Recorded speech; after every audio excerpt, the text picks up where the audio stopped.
دوسری یہ تقسیم ہے من حیث ظہور معنی ہوں، یہ اس لحاظ سے ہے کہ وہ کلام اپنا معنی دینے میں واضح کتنی ہیں، قوی سے قوی، اس کے کیا درجات بنتے ہیں، تو 4 درجے انہوں نے بنائے، 4 اصطلاحیں بنی، ایک ظاہر، پھر نص، پھر مفسر، پھر محکم۔ وہ کیسے؟ ظاہر کیسے؟ یہ یعنی نیچے سے اوپر کو جائیں گے کہ سب سے زیادہ جو قوت دلالہ کے لحاظ سے جو اصطلاح ہے وہ کون سی ہے؟ ظاہر کی ہے۔ حنفیوں کی بات کر رہے ہیں بھائی، آپ اسے جمہور میں آپ چلے گئے، وہ سب سے نیچے والی کیا طبقہ ہے، درجہ ہے ظاہر کا، پھر اس میں اگر کچھ چیزیں ہیں وہ منتفی ہو جائیں تو پھر وہ نص ہو جائے گی، پھر وہاں کچھ چیزیں ہیں ان کی منفی ہو جائے تو پھر وہ قوت اور بڑھ جائے گی، مفسر ہو جائے گی، آخر میں محکم ہو جائے گی۔ تو یہ 4 ان کی جو ہے نا اس لحاظ سے، اب اس کو پڑھ دیں۔ تو ظاہر کا انہوں نے کیا فرمایا؟ وہ کہتے ہیں کہ جی ظاہر یہ ہے الکلام الذی ظہر المراد بہ للسامع بصیغتہ۔ اب یہ جب تک ہم ظاہر اور نص دونوں کی تعریفوں کو اکٹھا کر کے پڑھیں نہیں نا، یہاں بھی ایک الجھاؤ ہے بڑا عجیب قسم کا۔ اب یہ ظاہر کی تعریف ہوگی کہ ظاہر میں وہ مراد کہاں سے پیدا ہوئی؟ صیغہ کلام سے، یعنی وہ دلالت لفظی ہے۔ حنفیوں کے ہاں یہ ایک تقسیم ہے، یہ بذات ہی تقسیم اچھی ہے، لیکن اس کا جو انہوں نے ترتیب بنائی ہے نا، وہ اس نے ساری اچھائی کو بھی جو ہے وہ مقدر کر دی ہے۔ اور یہ بڑی اچھی بات ہے کہ دیکھو دلالات میں بعض دفعہ ایسے ہوتا ہے کہ لفظی معنی مراد نہیں ہوتا، بلکہ اعتبار کس چیز کا ہوتا ہے؟ غرض متکلم کا۔ ایک ہے دلالہ لفظیہ جس میں الفاظ دلالت کر رہے ہیں، ھذا اسد من اسد اللہ، ان لفظوں کا جو ہم لغوی ترجمہ کریں گے یہ کیا ہوگا؟ دلالت لفظی کہہ رہا ہے۔ ایک ہے کہ اس طرح کا اطلاق میں نے ایک آدمی پہ کر دیا تو اس میں کیا جو دلالہ لفظیہ ہے وہی میرے نزدیک غرض بھی ہے یا غرض اور ہے؟ یہ غرض متکلم اور دلالہ لفظیہ یہ 2 الگ چیزیں۔ بہت ساری نصوص ایسی ہوتی ہیں کہ جہاں دلالہ لفظیہ کا اعتبار نہیں ہوتا، وہاں پہ کیا ہوتا ہے؟ کس چیز کا اعتبار ہے؟ غرض متکلم کا جو ہے نا وہ اعتبار ہے۔ اب یہ تقسیم بذات خود بڑی مفید تقسیم ہے، اس کے بڑے شواہد موجود ہیں، ٹھیک ہے نا۔ اب انہوں نے جو یہاں پہ اس تقسیم کی بنیاد پہ انہوں نے جو اصطلاحیں بنائی اور ان کی تعریفیں کی نا، اس میں یہ الجھ گئے ہیں۔ وہ بجائے اس کے کہ بہت اچھا ایک فائدہ تھا، وہ کافی الجھ گیا۔ کیسے؟ اس طرح کہ ظاہر میں تو یہ کہہ دیا کہ وہ مراد جو ہے نا وہی مراد جو لفظی معنی ہے، یعنی دلالہ لفظی ہے۔ نص میں کیا ہے؟ کہتے ہیں ما ازداد وضوحا علی الظاہر، نص وہ ہوتی ہے جو ظاہر سے بھی زیادہ واضح ہے، اور وہ سبب الوضوح کیا ہے؟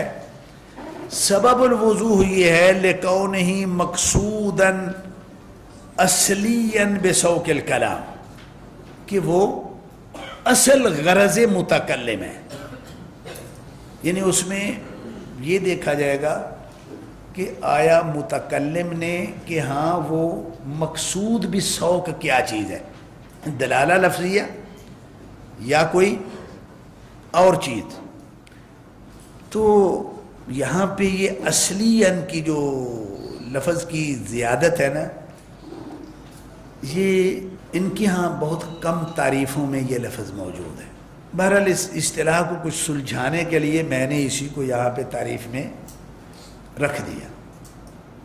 اب اس میں جا کے پھر ان کی اپنی کتابوں کے اندر، ان کی اپنی شروح کے اندر یہ ایک مسئلہ الجھتا ہے کہ بھائی یہ کیسے ممکن ہے، ظاہر میں اور نص میں پھر فرق کیسے کریں گے؟ وہ ایسے ہی ہوگا کہ ظاہر میں دلالہ لفظیہ ہے لیکن مقصود بالسوق نہیں ہے، نص میں جو ہے نا وہ کس چیز کا اعتبار ہے؟ مقصود بالسوق کا۔ بھائی مقصود بالسوق کا اعتبار ہے تو دلالت لفظیہ کو وہاں کہاں لے جائیں گے آپ؟ اس کا مطلب یہ ہوا کہ نص دو چیزوں سے مرکب ہے، دلالت اللفظیہ اور مقصود بالسوق بھی ہے۔ ظاہر میں اگر آپ کہتے ہیں کہ وہ دلالہ لفظیہ تو ہے لیکن مقصود بالسوق نہیں ہے، تو یہ شریعت میں کہاں ہوتا ہے؟ شریعت نے جو ہے نا وہ الفاظ تو استعمال کیے لیکن اس کا معنی مراد نہیں لیا، یہ تو نہیں ہوتا۔ اب ان کی کتابوں کے اندر یہ اعتراضات اور یہ سب کچھ موجود ہے۔ اب پھر بعض نے یہ کہا کہ بھائی اب کیا کریں، ظاہر اور نص کی اصل میں وہ الجھے ہوئے ہیں ایک مثال میں۔ ظاہر اور نص کی تعریف میں قرآن کی ایک مثال ہے، اس کی وجہ سے یہ الجھ گئے۔ وہ کیا ہے؟ وہ ہے وہ ربا کے بارے میں، وَأَحَلَّ اللَّهُ الْبَيْعَ وَحَرَّمَ الرِّبَا۔ اب یہ کہتے ہیں دیکھو جی یہ آیت جو ہے نا اس کا جو مقصود بھی سوق ہے وہ یہ ہے الرد علی من قال انما البیع مثل الربا۔ یہ اشکال تھا مرابی لوگ جو سود خوروں کا، دیکھو جی محمد صلی اللہ علیہ وسلم یہ کہتے ہیں کہ سود حرام ہے، بیع حلال ہے، تو کیا فرق ہے بیع میں اور سود میں؟ سود بھی تو بیع کے ذریعے ہی پیدا کیا جاتا ہے نا، بیع سے ہٹ کے سود کا کیا تصور ہے؟ تو اب قرآن نازل ہوا کہ نہیں، سود میں اور بیع میں فرق ہے۔ کیا فرق ہے؟ یہ فرق ہے کہ احل اللہ البیع وحرم الربا۔ اب یہاں پہ جب کہ جی احل اللہ البیع وحرم الربا میں آیا دلالہ لفظیہ تو یہی ہے کہ سود حرام ہوتا ہے، بیع حلال ہوتی ہے، کیا یہ اس نص کا سبب سیاق جو ہے وہ یہی ہے؟ کہتے نہیں، سبب سیاق جو ہے نا وہ یہ مراد نہیں ہے کہ جی بیع حلال ہوتی ہے ربا حرام ہوتا ہے، یہ تو دوسری نصوص سے بھی ثابت ہے۔ تو یہ اصل میں جو مقصود بسوق ھذا النص وہ یہ ہے التفرقۃ بین البیع والربا ردا علی من قال انما البیع مثل الربا۔ تو یہ رد جو ہے یہ سوق اصلی ہے، اور جو دلالہ لفظیہ باقی بچ جاتی ہے، سود حرام ہوتا ہے، بیع حلال ہوتی ہے، یہ ظاہر ہے۔ یہ کیا ہے؟ ظاہر ہے۔ یہ مثال ان کو بڑا الجھایا اس مثال نے۔